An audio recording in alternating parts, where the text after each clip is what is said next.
Welcome everybody to For Better or Worse with my co-host Matt. I am Nick. This is our first episode. Excited to be here. Brought to you by FlashPicks. It's been a long time coming, but I'm here with my buddy Matt. Matt, take it away. Yeah, I mean, we've kind of been dragging this start for this podcast for a couple weeks now.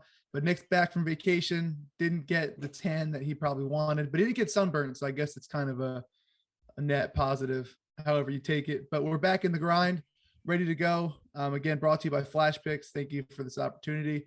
We're going to give you guys some sports current events, some picks throughout the day, and whatever else we feel like talking about. So hopefully you guys take what we want to talk about and the knowledge and the stats and trends or whatever we talk about, and it helps you for better or worse. Ayo. Nailed it. No, it's hard to get tan from inside a bar, so that's just my only thing there. I saw some pictures of turtles that tell me otherwise. You weren't. Yeah, some turtles there. That's my backyard turtles. You just feed crackers to them and they come running. It's crazy. But all right, let's get into this. So NBA playoffs have been going on. First couple games went down. We're through the game ones. I mean, your thoughts overall? I mean, I know Tatum had that game winner. That was pretty exciting. A lot of blowouts, I feel like, as well. But yeah, like, at least there was a game winner. I mean, I felt like that was going to be the most competitive series as well, being in the Nets Celtics. Yeah, like it's going to get more competitive when Ben Simmons comes back. But yeah, those blowouts the whole time. We were saying at the end of the season to like watch out for props, like because the blowouts and like the first game of every series was a blowout besides a game winner. So that was refreshing. But even the game winner was like, I felt like it was too easy. I felt like the game wasn't even over. I don't even think he realized it was over when he made it. He was just like, I did. Yeah, it's just like that dude. I forgot who passed it across the face of the basket, and I was like, okay, he just threw it away, and then spin move, boom. Okay, game winner, I guess. And then I don't know. It was pretty awesome. I think for Jason Tatum to get that on Kevin Durant and Kyrie, it's kind of something he's been needing to do, is beat like a big team like this. You know, finally LeBron was out of the East, and the Celtics really haven't done much since. And it's kind of like they need to go far or maybe rethink their whole roster, because I feel like every year the same thing happens where they just come to the playoffs and nothing really comes of it. But that was really interesting.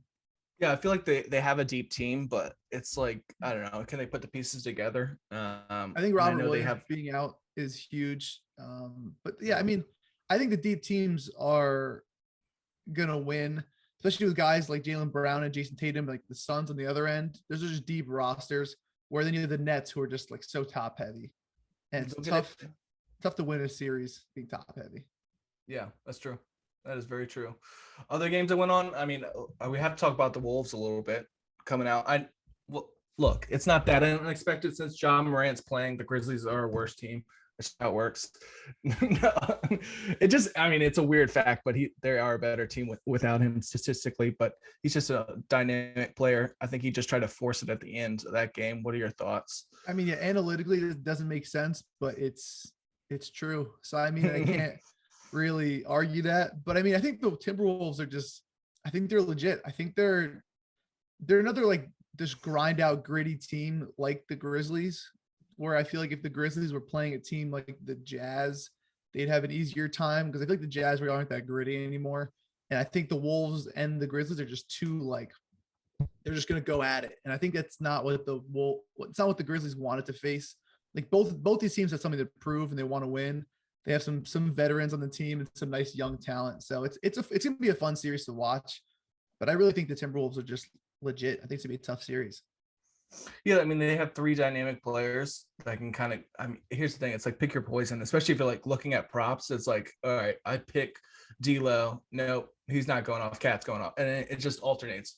Yeah, so one or the other takes 40 shots a game. Exactly. Exactly. It's just one or the other. But speaking of NBA playoffs, I know we were going to talk about the rest of the playoffs and our brackets. We're going to make some brackets here and see what we think for the rest of the playoffs and see how it goes. Why don't we pull that up now? Bam. Wow. That went smoothly. Okay. Wow. FlashPicks legit, man. Yeah, there we go. You guys know what they're doing. So Miami versus Atlanta up first on the slate. Miami's already won up on Atlanta, absolute blowout. Your thoughts on that? I mean, my pick's pretty easy here, but go ahead. I mean, yeah, I think Miami rolls. I don't think Duncan Robinson makes 8 threes again, but I do think the matchup. I mean, Trae Young also had 12 points after coming off. Oh, it was 8. I think it was 12 points. He was 1 for 12. I don't even remember. I think he had 8 points. He was 1 for 12, 8 points. And I don't think that happens again. And I don't think Duncan Robinson hits 8 threes again, but I do think Miami takes care of business. I just think John Collins in Atlanta doesn't really work. I don't think there's a good dynamic there. I think Miami's too sound, and they're the 1 seed for a reason. So they don't play a lot. I mean, Atlanta doesn't play a lot of defense. I mean, yeah. So especially against all the shooting guards and the ability to shoot for Miami. Going on to Philly versus Toronto, not as close as a game I thought it would be in the first. Lot of injuries now in the second. We'll get into that more, but Philly versus Toronto. What are your thoughts there? Game 2 and throughout the series. Yeah, I mean, I don't think Tyrese Maxey has, what do you have, 38? Tried to get 40 at the end, but missed. I don't think he does that again, but I think Scotty Barnes getting hurt. And the Sixers are just too deep. That trade with Ben Simmons to get Harden, to get Curry. I mean, I just think they're another deep team now, and they have two guys who can take over any game. I think James Harden helps spacing wise for Embiid to make it easier on him to where he can't get doubled as easily. And I just don't think Toronto's big enough. Like, you need another big man to try to stop Embiid, and Siakam at center really isn't a true big man. Yeah, you need like a Gobert, Jokic, somebody down there. Yeah, you know what I mean? At least somebody with more meat on the bones. I mean, Siakam's a great player, and he's gonna shoot the ball. That's for sure. Well, he's gonna get his, but Embiid's gonna be able to do whatever he wants. didn't have to do that game 1, that's for sure. Yeah. I mean, the Bucks Bulls series, that game 1 was a lot closer than I thought, honestly. I don't know if you watched. What'd you think of that game? What'd you think of the series? Well, real quick, Philly, I think, is advancing. We can go with Philly as well, advancing on that series. It was super close overall compared to what I thought. Chicago's been a team all year where they haven't performed against top teams. I think they had some ridiculous stats on that. Honestly, I didn't pull them up, but surprising it was that close. That being said, I think Milwaukee gets their head together, and at least I think Chicago will take a game or 2, but Milwaukee in 5 or 6. I think Giannis had 5 fouls for a majority of the fourth. Towards the end there, Alex Caruso, the nitty gritty, Alex Caruso drew a charge, and then DeRozan can. The thing about Chicago is like they can take over any game with like Levine and DeRozan, which you're right, they'll probably steal a game, but yeah, they don't have. Not many teams have the manpower to beat Milwaukee. Right, and then going right into that Boston-Brooklyn game series. Excuse me. That one's the most competitive, I think, throughout the entire playoffs. Most exciting to watch. Obviously, they have the game winner to put Boston up 1. Honestly, this is the one I keep going back and forth on because I think the team that advances out of this one will go a little ways. Either way, the round 2 is going to be great. Milwaukee versus somebody. I have to believe that the Celtics, it's their time to kind of come together, and even during this game, Series 1 matchup, it's not, facing a 7 seed and it being Brooklyn, it's just not ideal. So let's put it that way. It's just not the team you want to be going up against. That being said, I think Boston advances. I mean, even on the other side, though, a 7 seed is the Timberwolves. I wouldn't want to play them either. I think the talent gap in the NBA, like I remember when like the Sixers were the 8 seed and they were just like, I think it was like when Drew Holiday was younger or someone like, it was like one player. Like, yeah, there's no, like every team has 2 guys who could take over any game. I think it's made the NBA a lot better. Just the average player, I feel like, is so much better, and it will continue to get better as time goes on. But I mean, Brooklyn has a 7 seed. Ben Simmons may come back, but even if he comes back, that's a chemistry thing you have to deal with. That mid-series against a team like Boston, I don't think really it's going to work out well. And that was a game they needed to win. I mean, you steal game 1, if Brooklyn stole game one and got Ben Simmons back and could afford to have like a game like or two more to figure stuff out, I think it helps a lot more. But that was a game I think is going to be, I mean, very critical. I mean, every game is obviously critical, but I think that one may be one that they wish they would have gotten to stay alive. I think Boston, with the momentum going to the next game and now seeing that they can win, it's different when you haven't beaten these guys. When you know you can beat them, it's like I feel like you smell blood and you're ready to go. So I do think Boston takes a series. And then, do you think so? Obviously, a couple of people have reported game like 4-6, right?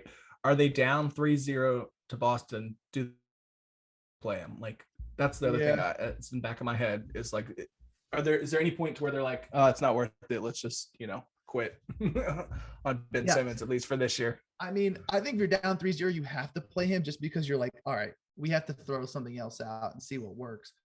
I think if it's 2-2, you're more cautious because you're like, just putting Ben Simmons in for, I mean, he's not going to play the full game. He's going to disrupt the chemistry you built, offense, like offensive schemes. He's helped defensively for sure, but it's going to be a weird minute. I don't know if you want to risk that in a 2-2 series. So I think it should be real interesting to see what they do. I wouldn't be surprised if he didn't play at all, though. Yeah, I mean, wasn't it like not only like a week or two ago that it was just not going to play at all? Like, oh, he's not playing the playoffs, and then like, I keep forgetting who it was. Yeah, who actually reported it. But yeah, and then it was like, oh, okay, late in the first series. I'm like, okay, what is? I'll just. It's one of those things where it's like back and forth. I'll just wait till he's like in the starting lineup, and then I'll be like, oh, okay, he's playing. Great. then I'll worry about it. But getting on to the Western Conference, obviously, I mean, we could just skip over this. Phoenix versus New Orleans.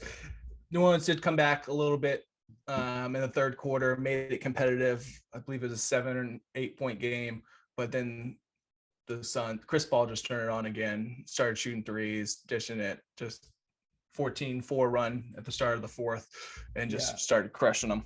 I mean, this Suns team is dialed in. I mean, you watch them on the bench. They know they didn't really choke last year because it's hard to choke against Giannis. Like, you're most likely going to lose that matchup against the Bucks in the finals. But they know they tasted it. Chris Paul knows that this could be his last chance. Devin Booker has been playing the best basketball he's ever played. Mikal Bridges, top 3 defensive player of the year candidate. Even Ayton, like, they have so much talent. And I think they're so dialed in that I think this first series is going to be a sweep.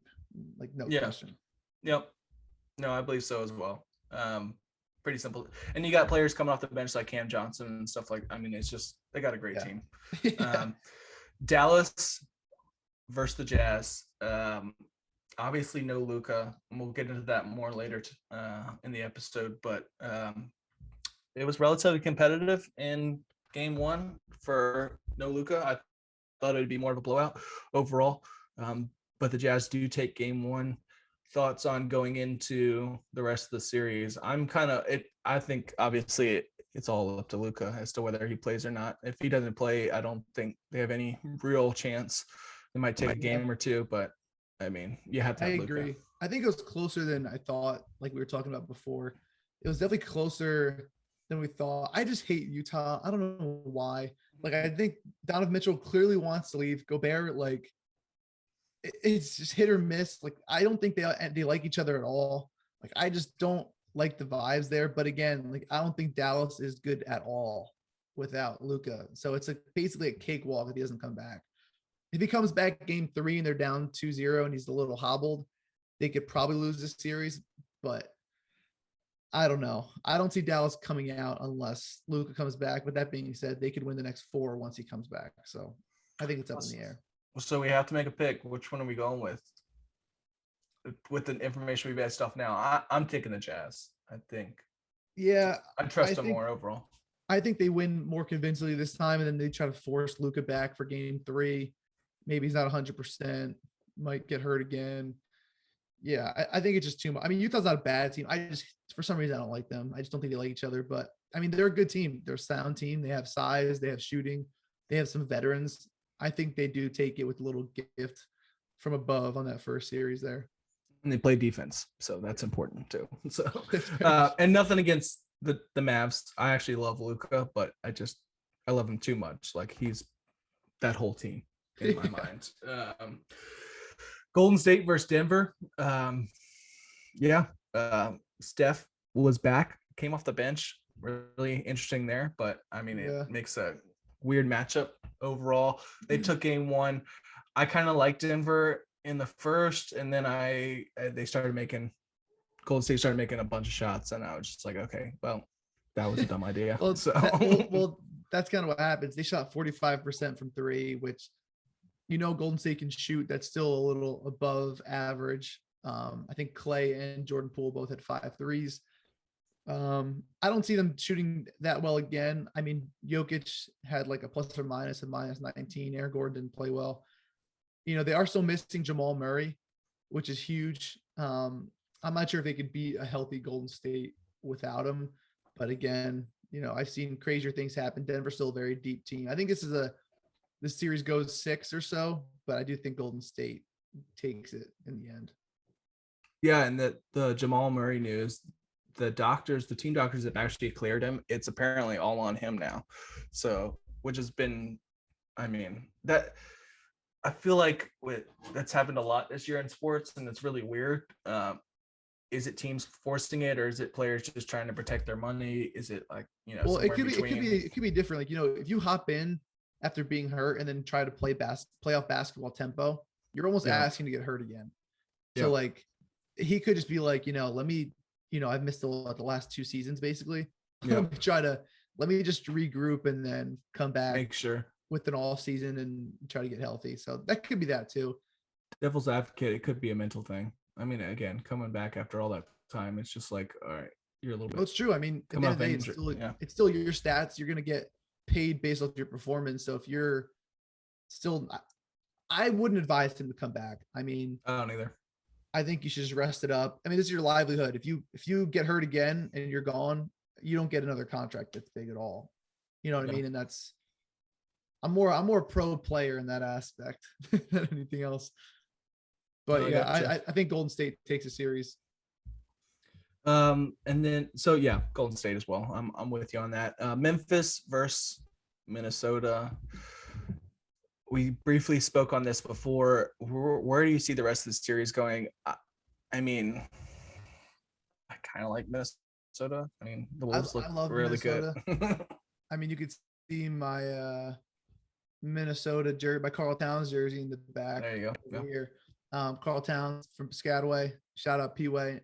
But I think I think the series goes 6 or 7. I think it's the best series to watch because there's just 2 teams that are trying to prove themselves.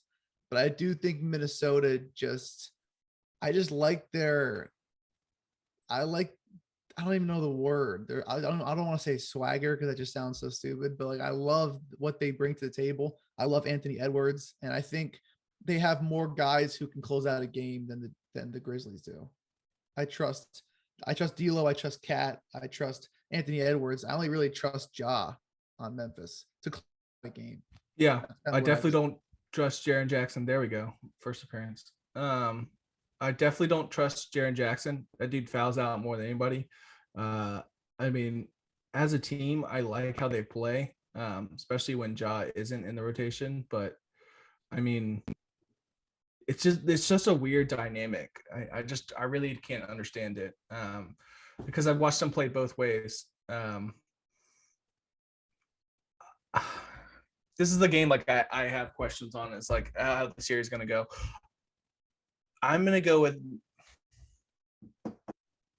doesn't really matter because I don't have them advancing very far. So exactly, yeah. I think whoever wins the series loses the next one anyway. Yeah. So that's my thought too. I'll say Memphis. I'll say they put it back together. Yeah, I don't know. Again, I mean, really, next game I'll know. Like you'll be able to tell. I feel like if they bounce back or not. Getting in the second, so you got Miami versus Philly. Philadelphia. Yep. What are your thoughts there? I actually think Philly takes it. I think Miami's good. I think they're a sound team, but I don't think they make it back to the finals like that one year where Jimmy Butler played out of his mind. Tyler Hero was like somehow unstoppable.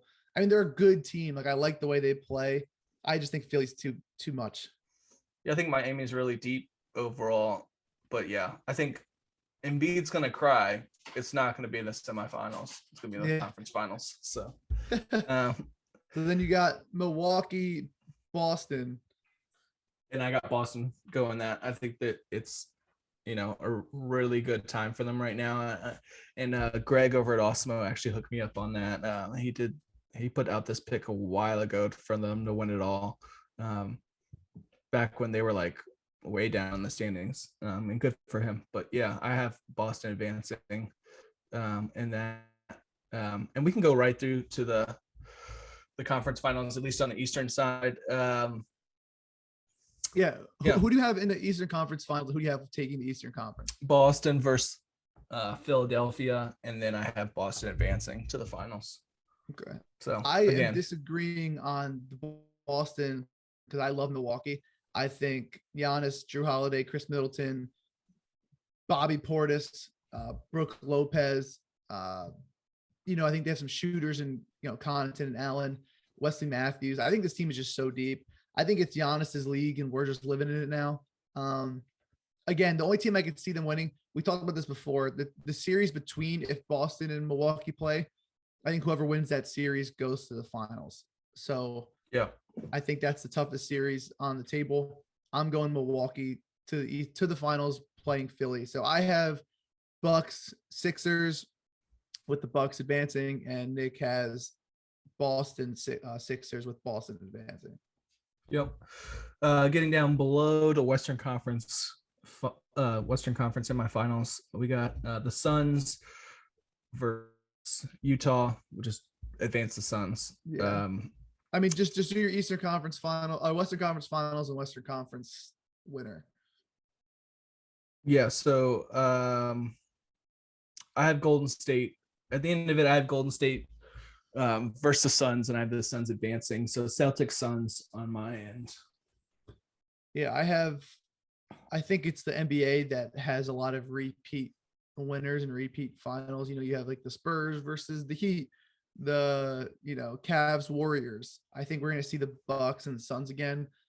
And I do see Milwaukee just beating Phoenix again, and Chris Paul just coming up a touch short once again. I mean, I wouldn't be shocked if Phoenix won, but I just think Milwaukee's still just so deep. So I have Milwaukee over Phoenix as in my final. Why are you gonna do that to Chris Paul, man? I love Chris Paul. I just don't think you can do it right now. I have the Suns beating the Celtics. I do think it's Chris Paul's time. The team looks really good. They're healthy all together. I mean, yeah. Chris Paul last night when I was watching that fourth quarter, I mean, he was not no bullshit. He was just, I'm winning this game. Saw it. I'm taking over. He was on fire. I was watching it. I almost rethought my whole process watching him play yesterday, but not fully enough. Yeah, there you have it. So Suns for me, Suns versus Boston. Suns coming out on top, and then for you, Matt.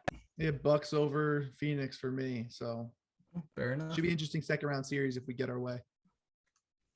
Yeah, pulling up the notes again. So let's go right into some of these games for tonight. I know one in particular I'm going to try to look at for plays is Raptors versus 76ers. Multiple injuries last game. So Thaddeus Young is doubtful. As of we're filming right now, Scotty Barnes and then Gary Trent Jr. I mean, that is just two of them are really core players. Thaddeus Young was starting to get a lot more usage coming in. But yeah, that's a huge blow, especially for a team that got absolutely blown out. Yeah. But I mean, yeah, with that, I say there's some spots that you can try to take advantage of, especially with OG. I mean, first of all, with a name like OG, you can trust it, right? That's the only thing you need to know. The rebound, so really rebounds and points, right? So his rebounds is set at over 5.5. Actually, excuse me, it's over 4.5 right now. It's gonna move to 5.5. Even at 5.5, I like it. But it's at 4.5 as of this moment. What is it? 9:52 a.m. One thing for sure I'm going to look at is points and rebounds over 22.5, minus 115. I really like this play. He's even with limited minutes, he's getting in that teens. He should get a lot of extra usage and minutes to get you up into the range you want to be. I mean, he had 20 points and 7 rebounds last game alone.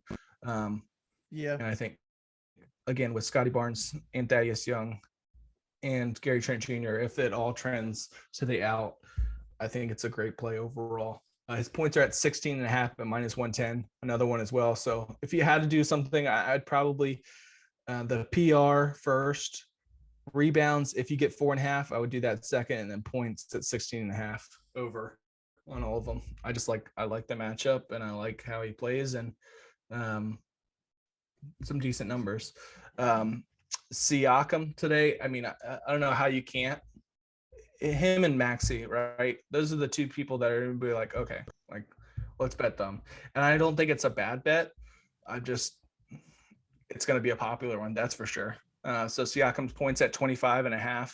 He throws up shots. Like, I mean, for being a power forward / center, he just like, I've seen him get like 25, 30 shots in the game. It's just absurd, which is what you want for someone if you're, doing their points, as well as that. And Maxey had 38 last game. His line's at 18.5. I mean, yeah, that's going to be super popular. Yeah, I agree. I don't know if I'm taking Maxey, and I might sound stupid, but yeah, I feel like everybody and their mother's going to be on him. I'd rather just not take it. I don't know, especially with like you have Harden and Embiid. I mean, the points can come from anywhere.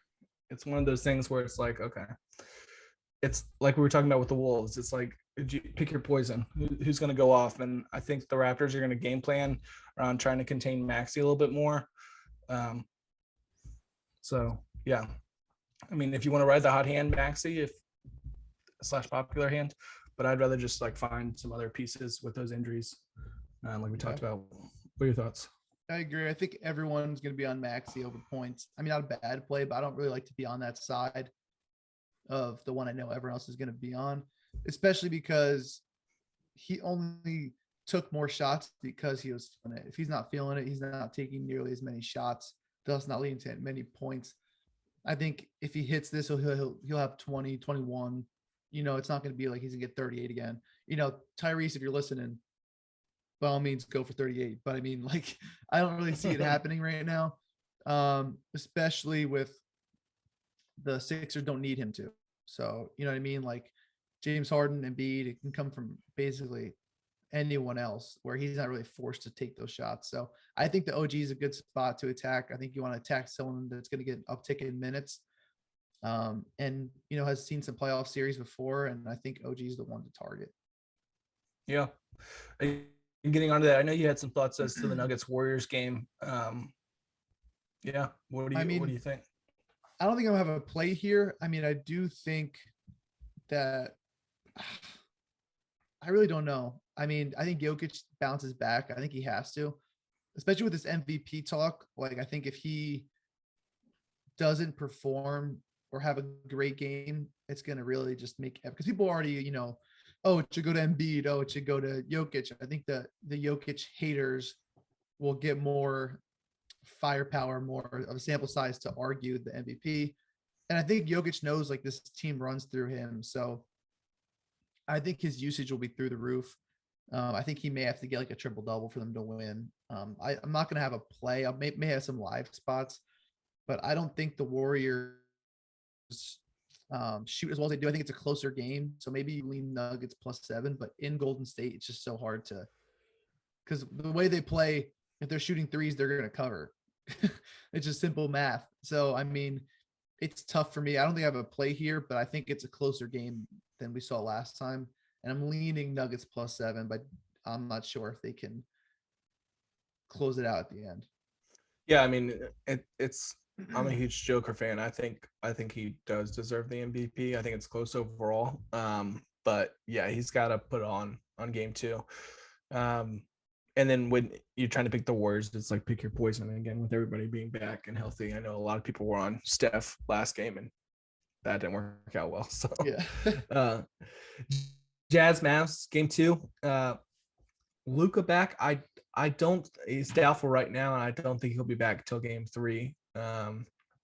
Which honestly it leans me towards Jazz -5.5. Again, I don't know if I'm actually gonna take this, but You actually have a -5 on FanDuel right now. yeah, -5. That's more tempting at the -5, but I watched the game last. I mean, okay, so super frustrating, and we'll get to this later. But how did Rudy Gobert have one attempt and missed it? Like he was getting covered by Jalen Brunson at some, like they were doing switches, and I'm speechless, honestly. If they watch any game tape or make any adjustments, they just pass it to him the entire game and like feed it down. That'll spread everything out. But yeah, I just can't even talk right now. I don't know. It just made no sense overall. No, I agree. I'm right there with you. I think the Jazz make adjustments and actually win the game decisively. If I was going to have to pick something in that game. But that's about it. I mean, I just want to see Luka play, so it's kind of boring in my mind. Yeah, I agree. I mean, the Jazz are playing, so it is boring. So yeah, there you go. Slow pace. It's not boring. Baseball, at least when you bet on it. So let's get right in the Giants versus the Mets. Yeah, I think the other listeners may disagree with you on that one, but okay. For those betting baseball, it's always fun when you have stake in the game. Other than that, I'm a baseball fan. I know most people are not, so we'll leave it at that. We have the Giants and the Mets. The Mets are 7-3. The Giants are 7-2.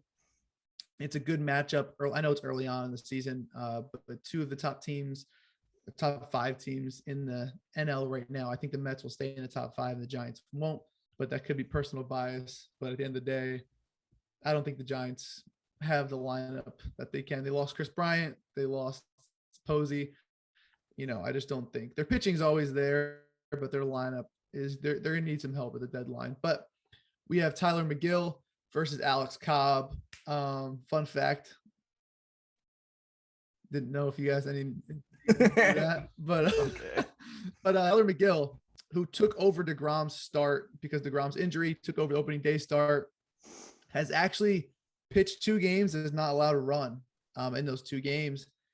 Not saying he's going to maintain this over time, but the guy, he's gained 5 miles an hour on his fastball. He looks legit as of now. And when you're feeling it, you're feeling it. I think this should be a good low scoring baseball game, unless the Mets can get to Alex Cobb, but he's decent enough to where they may struggle, and he has good strikeout potential. So I think this is a good game for both teams to gauge where they are. I'm not really going to have a play here. I do lean the Mets at home at -125. I just think McGill is better. I think the Mets lineup is better, but I wouldn't go too crazy on it. I don't think it's my favorite play of the day at all. I may just have some personal units on that myself. But other than that, there's 2 other teams that are playing that this is a great matchup. And that's real quick. You're on the Mets? That's shocking. I'm shocked. Just hide the posters. Yeah, I'm absolutely shocked. And my buddy was on put me on McGill last year. He put me on he's a huge Mets guy. So he put me on DeGrom. Yeah. No, he's okay. He put me on DeGrom early. He also put me on McGill. So I mean, it's nice to see how he's developed, and I think he's going to be a nice talent for sure. I hope so. I'm knocking on wood right there.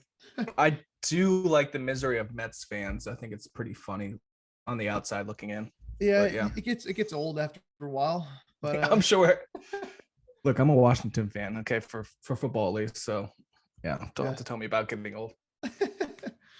But I mean, this is the NL West versus NL East showdown, and you have NL West versus NL East and the Braves and Dodgers. So I mean, Nick, you can talk about that game. Yeah, Braves Dodgers NLCS rematch. Crenshaw coming off that perfect. I mean, okay, so I really don't understand that game either. So I mean, Kershaw looked It's like early. Kershaw looked like a stud. Yeah. 13 strikeouts, only 80 pitches. Went all the way till the eighth inning. They pulled him right before the eighth. I mean, I know it's the first it's game. early, blah, blah, blah. Yeah. I But understand come on, dude. It's if perfect. it was a no-hitter, I get it. Like, take him out. But he's only It's a perfect game. It's not like he was at 95 pitches. He's at 80. Throw one more inning and see where you're at. See where you're at. He could have got 3 pop-ups, 83 pitches. Boom. Yeah. I mean, at least give him the chance. I agree. I mean, but it is Freddie Freeman's first game versus the Braves, which is huge. Yeah. Not in Atlanta. I'm gonna see he's gonna get a standing ovation when he goes to Atlanta. But, of course. But I mean, It'd be shameful. Interesting what happens there.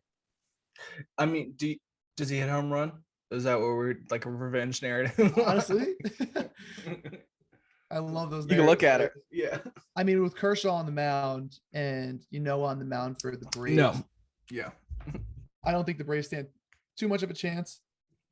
The Dodgers are just so good, but yeah, they really are. And I think what I'm looking at the line right. Yeah, -1.5 at -105. So money line is -230 right now. So yeah. The books would have to agree as far as that. I mean, Crenshaw, right? So yeah.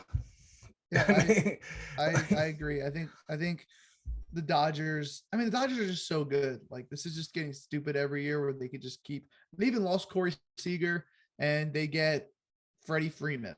And it's just, I don't get it. I hate it. As a Mets fan, you don't want the Dodgers to be good because you're going to play them in the playoffs every time. But I think it's a good test with the Braves and the Dodgers. I mean, you have to give the edge to the Dodgers with Kershaw versus Genoa, but I mean, it still should be an interesting game. These two teams have faced each other in the last 2 years in the playoffs. So I know there's some bad blood. Acuna's not healthy for the Braves yet, but when he gets back, that's a much more interesting series because the Braves got Matt Olson to kind of fill in the void of a lefty bat that was Freddie Freeman. It's kind of a 1A, 1B there, but I mean, when they get Acuna back, that series is gonna be much more interesting. Yeah, no, most definitely. Yeah, they lost a bunch of people because of their last second acquisitions, which worked out last year. But the trade deadline, they're gonna do the same thing again. So yeah. But speaking of acquisitions this offseason, the Phillies, who they looked terrible every other game, honestly. But their lineup with getting Schwarber, getting Castellanos, they have such a good lineup that could put 10 runs on any given day, or they could all strike out. It's kind of like the Yankees in years past, where it's like they could put up 10 runs or 0 based off home runs or strikeouts. But it's Aaron Nola versus Chad Kuhl, which is the sickest name in baseball, maybe even sports history. Chad Kuhl. Not only is Chad like the cool name, but your last name is cool. So whoever your parents are, I'm just going to tip my cap that I'm not wearing to them because that is just a dope name and I'm going to stick by it. But it's definitely a cool name. So at least the cool name's not going to help him in this matchup. I mean, he gets killed by lefties, and Schwarber and Harper should be ripe for the picking. I think the Phillies should hit him pretty well, and it's in Coors Field. I don't think he stands a chance against this lineup, but again, this Phillies lineup has burned me already, and it's only 8 games into the season, so we'll see. And Aaron Nola on the mound, I think the Phillies take this game, but don't go too heavy this early on, as I always say. The Chiefs are still trying to figure things out.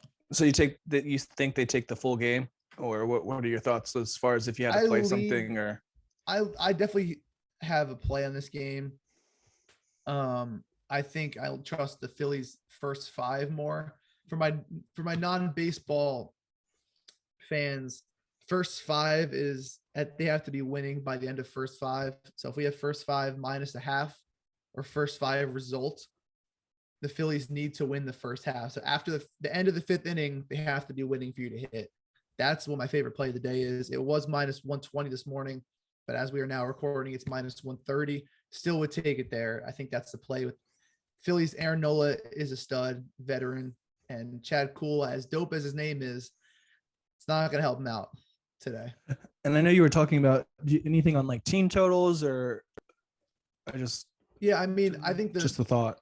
So in Coors Field, the team totals are always juiced. Usually you have over 2.5 for the first 5 team total, maybe a 4.5 for the game. But Coors Field, the Phillies team total is over 3.5 at plus 105. I think that's a decent bet as well, just because of the field they're playing. But I don't think the Rockies score 3. So I'd rather win if the Phillies score 3 and win like 3-2 or 3-1 at the end of 5. So that's what makes me kind of lean more towards to win rather than the team total. Yeah, no, it makes sense. You want to introduce our next segment? This is one of your favorites. We talked NBA playoffs. We talked MLB slate, the NBA slate. We want to have some fun segments for you guys. Maybe we'll put a poll on Twitter so you guys can help us with some of these segments. But my segment, don't even know if we can say this, it's the dick of the week. And this goes to anyone in the sports world who, choked a big game, had some off-field issues that were questionable, or just some guys just being a dick. It's just what happens. We thought about this. We had a couple front runners, but I think we finalized on Rudy Gobert. You played 35 minutes. You took 1 shot and you missed it. That's just, you're just a dick. If you bet his over points, I'm so sorry. You should get a verbal and written apology from Rudy himself. And he may be in contention for dick of the last 2 years with the whole COVID microphone thing. This guy that was so fun. Win. This guy just can't win. So it's his name entitled to lose at this point. Yeah, no, for sure. And going back to those times, and it's not his fault he wasn't getting passed to, but he just stopped. For Jalen Brunson, I'll do that again. He literally post up, they had a switch, they didn't pass it to him, but then he just quits. He just walks out to the 3-point line. Dude, what? You don't just stop trying to get that. I don't know. 1 shot in a game, in a playoff game. It wasn't like it got kicked out of a whole city for this. Yeah, yeah, exactly. It wasn't the game was close too. It wasn't a massive blowout the entire game. It was a competitive game to where there's just no excuse. There's no excuse. You should at least have more than 1 shot attempt. That's it. If you go 0 for 5, you go 0 for 5. But if you go 0 for 1 in an ideal matchup in a playoff game where you play 35 minutes in a competitive game, go fuck yourself. And you're one of the best players in the team. You're not even mute that out. That's just absurd. He definitely slammed his own under, and we're gonna talk about that later. But it is it is what it is. But why don't we go to our 2-legger of the day? We did promise our Twitter followers and our listeners a 2-legger of the day that hopefully we can win some money on. A lot of pressure from both of us here, but we're gonna have 1 leg each, give it to you guys, play it ourselves, and root for it tonight and see if it hits. We doing a punishment if it doesn't hit? So I keep thinking about we need a hot pepper, drink a half gallon of milk, or maybe we'll do if we lose a couple in a row, or if one guy does. Exactly. I just choke 3 days in a row. Okay. We'll leave it to them. You guys tell us what you want me to do. Okay, never do that. Never do that. Yeah, that's a good point. I'm not gonna say I'm gonna do whatever you say, but just give me suggestions. Yeah, okay. Still don't want the suggestions. I'll figure it out myself. Okay.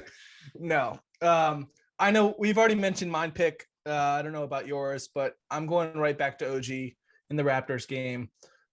Points and rebounds over 22.5 at -115 on FanDuel right now. The combo play. I think it's with all his injuries, he gets a number of minutes, even with those injuries, even with those people playing. But his usage and his minutes should go up. If you don't have that, you can. I know some people don't have the combos of the points and rebounds. You could look at just his points, but I would maybe switch all together and look at Siakam. I know he's going to get the shots up at 25.5 at -110. And you'll at least be able to enjoy and watch the whole game because he'll be playing pretty much the whole game as long as they don't get blown out by 50. But OG is my pick. Points, rebounds over 22.5, -115. Yeah, I think mine's gonna be the Phillies first 5. There's still not a lot of lines up, which is pretty annoying for bases and things like that. That I would want for right now. So I think Phillies first 5 -0.5. I trust Aaron Nola and I don't trust Chad Cool. I mean, I think this Phillies lineup could just do too much damage in Coors Field, and every hitter loves to play in Coors Field. Boost your stats, come play here. I think we see the lefties of Schwarber and Harper possibly both go deep, and we cruise to this one. Is Honestly, that a hint at a future basis play or something there? I don't think so because I can't decide, and I'm already on the first 5. But I mean, I don't think any of these bases is a bad idea if you're going to play either one. Yeah. If they're both, and they're going to be a little juiced at Coors Field, but I mean, I think you can't go wrong with either one. Yeah. No, most definitely. So that is our parlay of the day. OG PR over 22.5, and then Phillies first 5 minus 0.5, currently minus 130 on FanDuel and minus 115 on FanDuel respectively. But yeah, I don't know if you have anything else for today, Matt, but it's been a pleasure. It's been fun. And I'm excited to continue this and get going later this week. Yeah. I mean, listen, make sure you tell your friends, make sure you subscribe to our YouTube channel, retweet, follow, first of all, like. We're going to do a lot of fun stuff. Appreciate all of you guys for listening. As always, I guess I could say now, brought to you by FlashPicks. Thank you for listening to Nick and I, and hopefully this information and entertainment helps you for better or worse. See you next time. See ya.